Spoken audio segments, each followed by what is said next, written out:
Hello friend, welcome back to my channel guidance for success. आज हमसे अपने चैनल पे हिस्ट्री सब्जेक्ट के प्रैक्टिस से स्टार्ट करने जा रहे हैं, जिससे जून में होने वाली नेट जेआरएफ परीक्षा में जो भी कैंडिडेट पार्टिसिपेट करने जा रहे हैं तो उनका हिस्ट्री सब्जेक्ट प्रॉपर तैयार हो जाए। तो चलिए आज का ज़्यादा समय न लेते हुए आज की वीडियो स्टार्ट करते हैं। पहला क्वेश्चन है, भारत में मानव के विकास का आदितम साक्ष्य किस रूप में प्राप्त हुआ है? पहला ऑप्शन है रैमपिथिकस, दूसरा है होमो सेपियंस, तीसरा है क्रोमैगनन, चौथा है होमो इरेक्टस। तो इसका जो राइट आंसर होगा ऑप्शन नंबर ए, रैमपिथिकस।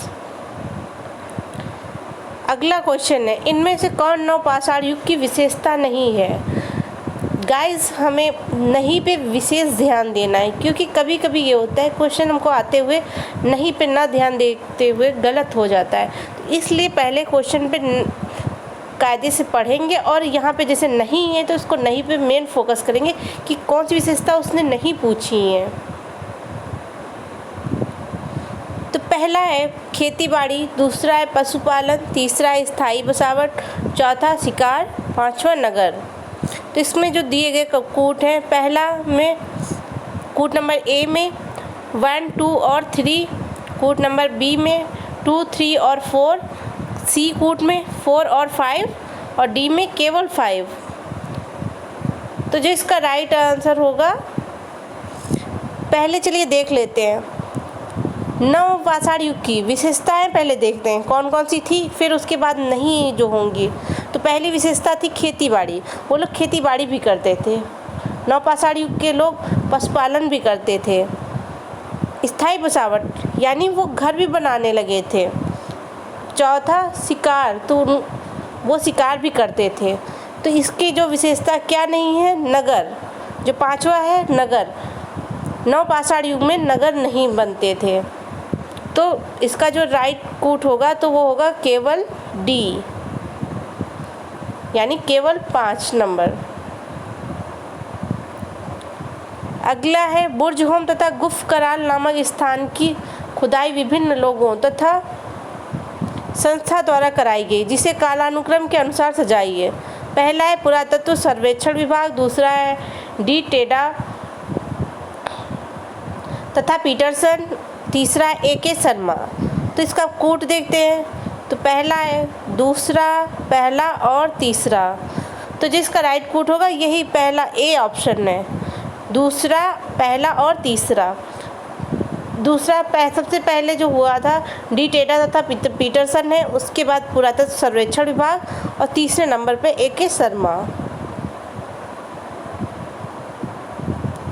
अगला क्वेश्चन है, पूर्व पाषाण काल के औजार किस धातु के नहीं बनते थे? तो पहला तांबा, दूसरा चूना पत्थर, तीसरा कांस्य पत्थर, चौथा लोहा। तो इसमें गाइस हमको नहीं पे विशेष ध्यान देना है, इसमें भी नहीं बनते थे। तो तांबा का धातु जो पूर्व पाषाण काल के लोगों को यानी धातु ज्ञान नहीं था, तो उनको तांबे का ज्ञान नहीं था। उसके बाद चूना पत्थर का उनको ज्ञान था, उस वक्त पत्थर के औजार। और फिर दूसरा कांस्य पत्थर, इसके भी बनते थे। लोहा का भी उनको ज्ञान नहीं था।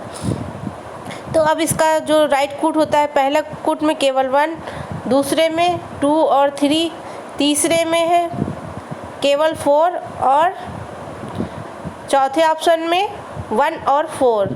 तो उनको सबसे पहले तांबा और लोहे का ज्ञान नहीं था। तो ये किस पे हमको मिलेगा, डी ऑप्शन पे 1 और 4। अगला क्वेश्चन है, माइक्रोलिथ युग किस युग में निर्मित औजार है? तो इसका पहला ऑप्शन है नवपाषाण काल, दूसरा है मध्य पाषाण काल, तीसरा पूर्व पुरा पाषाण काल, चौथा मध्य पुरा पाषाण काल। तो जिसका राइट आंसर होगा ऑप्शन नंबर बी, मध्य पाषाण काल। अगला क्वेश्चन, इनमें कौन सा स्थान भारत का सबसे बड़ा मध्य पाषाणिक स्थल है? तो पहला है बगौर, दूसरा तिलवाड़ा,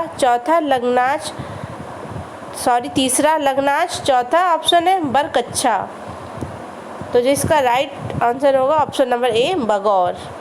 यह मध्य पाषाणिक सबसे बड़ा भारत का स्थल था। अगला है निम्नलिखित पाषाणकालीन औजारों को उनके कालानुक्रम के अनुसार लगाइए। पहला है चापर, दूसरा चालसेडनी, तीसरा कुदाल। तो अब इसमें दिया गया कूट देखते हैं। तो पहले में पहला, दूसरा और तीसरा, तो जो इसका राइट आंसर होगा ऑप्शन नंबर ए, पहला, दूसरा और तीसरा। सबसे पहले चापर, उसके बाद है चालसेडनी और तीसरे नंबर पे कुदाल औजार बने थे। अगला है निम्न में से किस स्थल पर पूर्व पाषाण काल से उत्तर मध्य पाषाणिक काल का अनुक्रम देखने को मिलता है? पहला ऑप्शन है सराय नाहर, दूसरा है चौपानी मांडो, तीसरा है जलाल हल्ली, चौथा है आदमगढ़।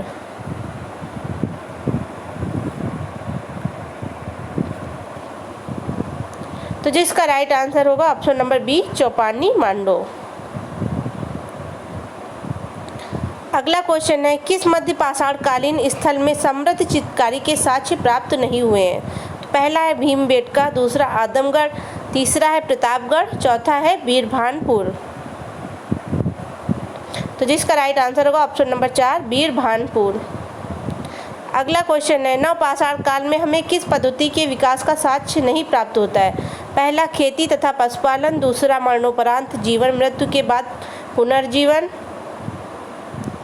तीसरा है आत्मा का देहांतरण, चौथा पुनर्जन्म चक्र के संबंध में विश्वास, पांचवा ग्रामीण जीवन। अब इसका कूट देख लेते हैं।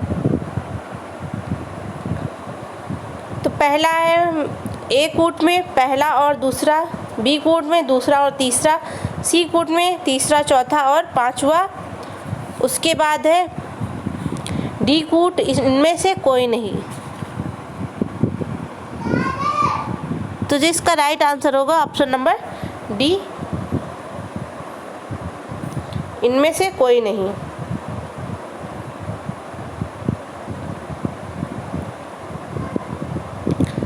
अगला क्वेश्चन किस नवपाषाणिक स्थल से 4 चरणों का पता चलता है? पहला ऑप्शन किली गुल मोहम्मद, दूसरा रनगुंडाई, तीसरा है मुंडी गाक, चौथा सियाहडम।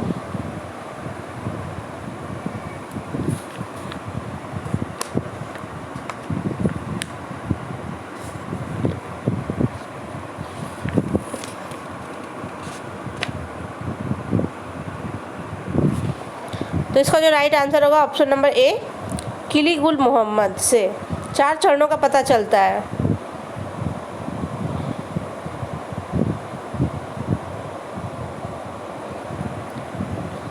अगला क्वेश्चन है किस नवपाषाणकालीन स्थल से प्राप्त चित्रित मृदभांड पर प्रारंभिक सैंधव सभ्यता के देवता मिहिस को चित्रित किया गया है?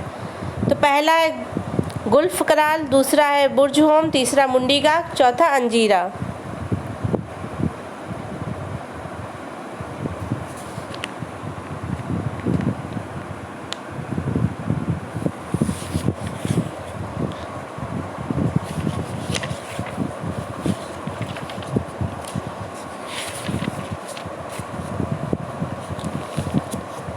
तो इसका जो राइट आंसर होगा ऑप्शन नंबर बी, बुर्जहोम से।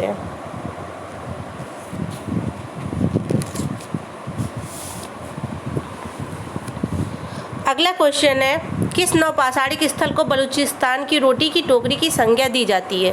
पहला मेहरगढ़, दूसरा डेरा इस्माइल खां, तीसरा गुमला, चौथा सराय खोला को। तो जिसका राइट आंसर है ऑप्शन नंबर ए, मेहरगढ़ को। अगला निम्न में से कौन सा युग्म असत्य है? अब इनका देख लेते हैं। तो चंबल नंद क्षेत्र जो है तो वह माओरी, ये सही है। इसमें असत्य पूछा है तो असत्य पे गौर करेंगे। भीम नद क्षेत्र जो है नहर हल्ली, ये भी सही है। नर्मदा नद क्षेत्र जो है बहाल, ये गलत ऑप्शन है। उसके बाद कर्नाटक क्षेत्र जो है वह मास्की। तो जिसका राइट आंसर होगा ये ऑप्शन नंबर सी। अगला बनास संस्कृति किस काल की विशेषता है? पहला निम्न पुरापाषाण काल, दूसरा है मध्य पुरापाषाण काल, तीसरा नवपाषाण काल, चौथा ताम्र पाषाण काल। तो जिसका राइट आंसर होगा ऑप्शन नंबर डी, ताम्र पाषाण काल। अगला है क्वेश्चन, ताम्र पाषाणिक संस्कृति में मृद भांडों की विशेषता क्या थी? तो पहला काला लाल मृद भांड, दूसरा है चित्रित घूसर मृद भांड, तीसरा है गैरिक मृद भांड, चौथा है काला पीला मृद भांड।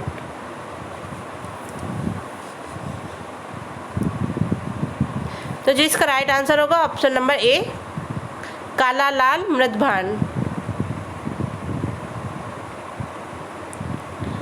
मृद मूर्तिकाओं तथा अस्थियों के आधार पर हम किस पशु को ताम्र पाषाणिक संस्कृति की अर्थव्यवस्था का मुख्य आधार मानते हैं? तो पहला है कुंवर दाल बैल, दूसरा पालतू कुक्कुट, तीसरा है घरेलू गधे, चौथा सुअर।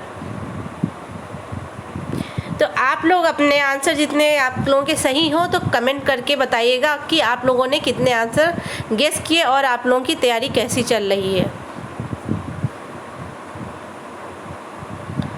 पहला जो इसका ऑप्शन है ए, कुंवर दाल बैल, ये इसका राइट आंसर है।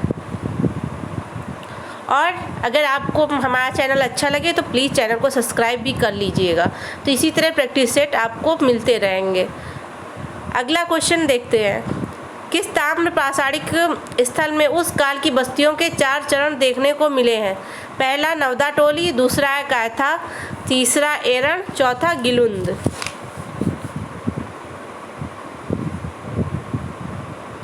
तो जिसका राइट आंसर होगा ऑप्शन नंबर ए, नवदा टोली। अब इसमें अगला क्वेश्चन देखते हैं, निम्नलिखित में से कौन सा युग्म असत्य है? तो मालवा संस्कृति असत्य पूछा है इसमें, तो इस पे असत्य पे जरूर गौर करिएगा आप लोग। तो मालवा संस्कृति जो है मध्य प्रदेश, ये सही है। उसके बाद जौरवे संस्कृति महाराष्ट्र, ये भी सही है। आहार संस्कृति राजस्थान, ये भी सही है। कब्रगाह एच संस्कृति पंजाब हरियाणा, ये असत्य है। तो इसका जो राइट आंसर होगा ऑप्शन नंबर डी।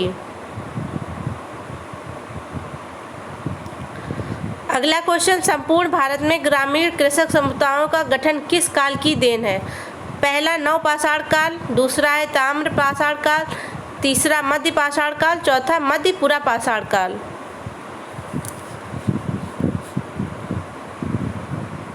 तो जिसका राइट आंसर होगा ऑप्शन नंबर बी, ताम्र पाषाण काल।